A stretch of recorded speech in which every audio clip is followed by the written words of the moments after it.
Assalamualaikum warahmatullahi wabarakatuh dan selamat pagi anak-anakku. Baik, kembali lagi kita akan membahas tentang materi kita pemeliharaan sasis dan pemindah tenaga. Oke, minggu sebelumnya kita sudah membahas tentang apa sih itu pemindah tenaga, apa sih sistem-sistem yang masuk pemindah tenaga dan lain sebagainya. Kemudian pada kesempatan kali ini kita akan membahas satu persatu. Nah, kemarin kan kita sudah bahas yang pertama ada sistem yang masuk dalam pemindah tenaga yaitu sistem kopling, sistem transmisi, kemudian ada poros propeller, kemudian ada diferensial, kemudian ada poros roda. Ya. Pada kesempatan kali ini, pada pembelajaran kali ini kita membahas yang pertama yaitu sistem kopling yang sering disebut dengan clutch. Oke. Apa sih itu kopling? Nah, kopling merupakan bagian yang ada pada kendaraan. Nah, baik.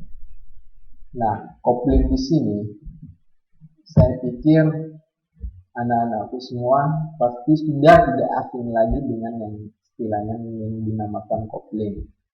Oke, kita biasa sering menjumpai pada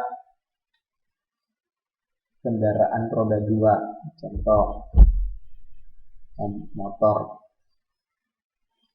fiction lah, motor Thunder, motor Ninja, motor KLX, biasanya kan mereka menggunakan sistem kopling. Nah, adapun yang motor yang tidak menggunakan handle kopling, tapi contoh motor-motor bebek, motor matic, dia tidak mempunyai handle kopling, tapi pada prinsipnya dia memiliki sistem kopling sama ini. Dia memang tidak mempunyai handle kopling, tapi dia mempunyai sistem kopling. Jadi sistem koplingnya itu dia bekerja secara otomatis. Oke, nah itu semua yang akan kita bahas pada proses pembelajaran kita tadi. Oke, kemarin kan sudah dibahas tentang putaran dari engine diteruskan ke roda, dia melalui apa? Melalui clutch, kemudian ke transmisi, kemudian ke diferensial, kemudian poros roda dan lain sebagainya. Nah, adapun fungsi dari kopling di sini adalah sebagai sistem yang menghubungkan ataupun memutuskan putaran dari mesin menuju ke transmisi. Jadi fungsi utama dari kopling di sini adalah memutus dan menghubungkan. Oke, memutus dan menghubungkan putaran dari transmisi dari mesin ke transmisi. Nah, seperti video yang Bapak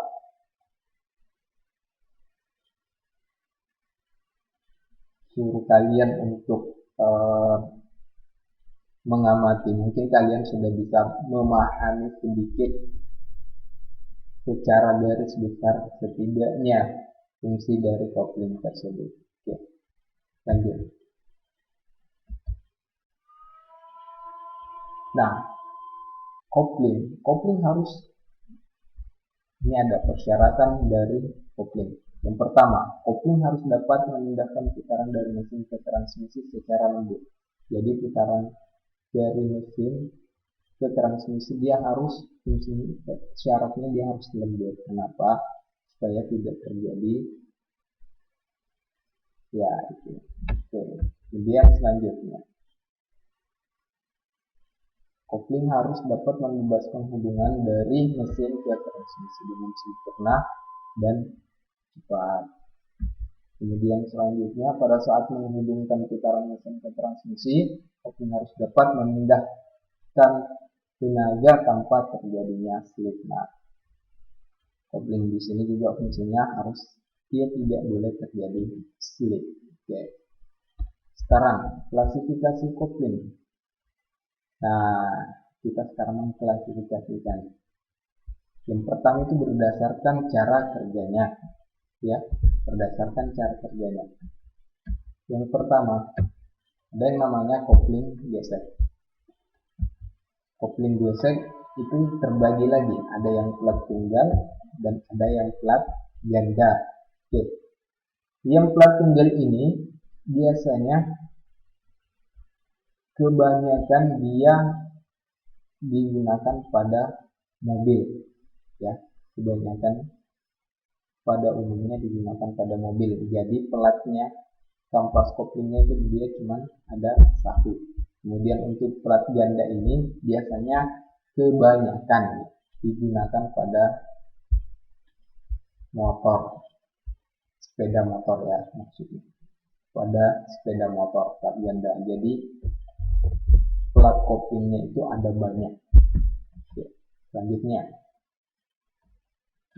ada yang namanya kopling otomatis. Nah, yang Bapak tadi bilang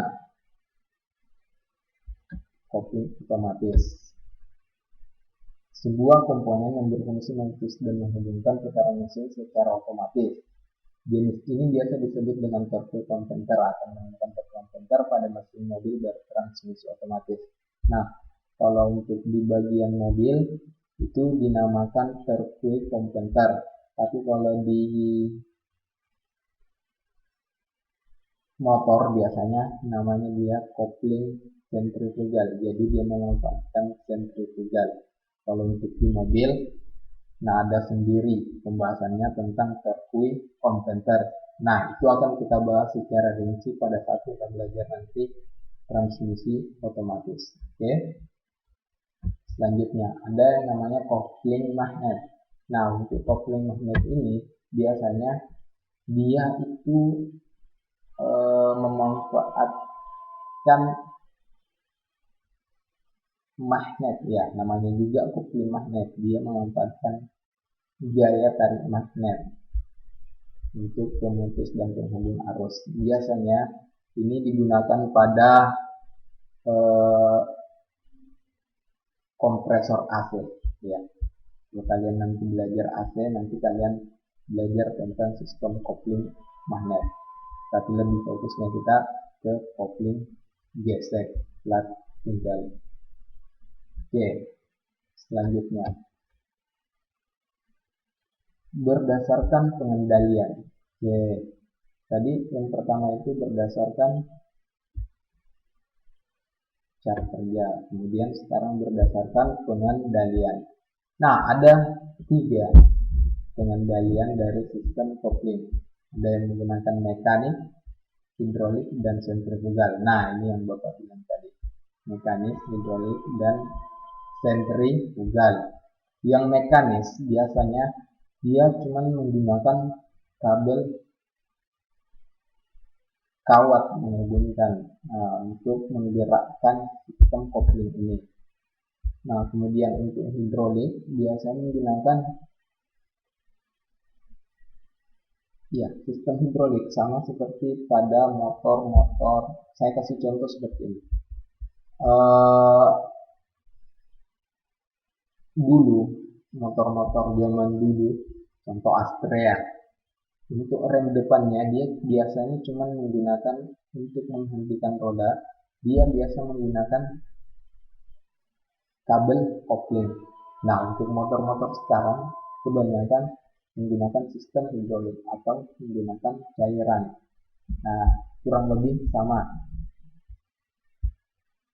pengendaliannya. Nah, yang mekanis ini bisa lihat gambarnya,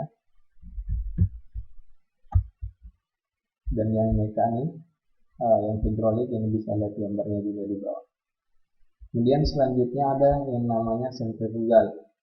Oke, yang untuk sentrifugal ini biasanya digunakan pada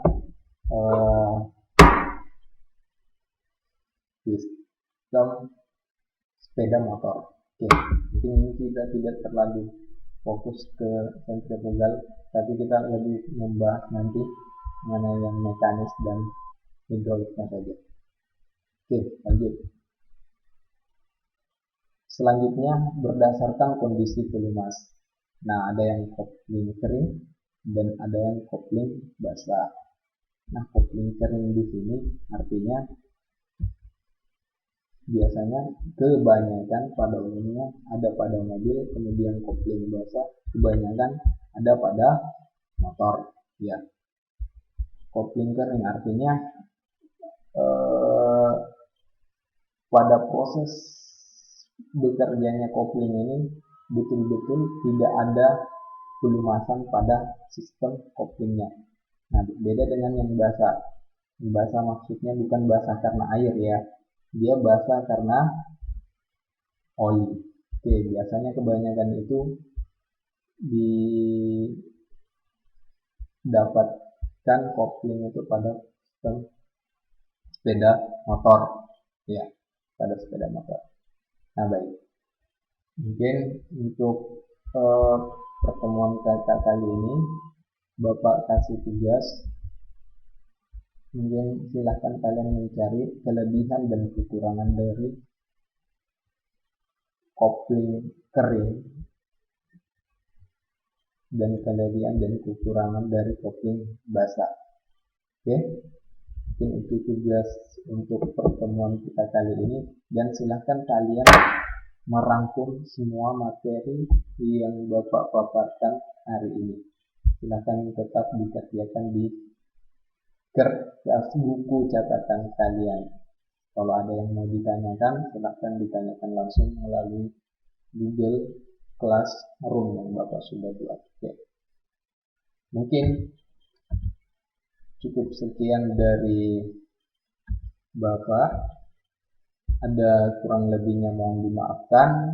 Assalamualaikum warahmatullahi wabarakatuh.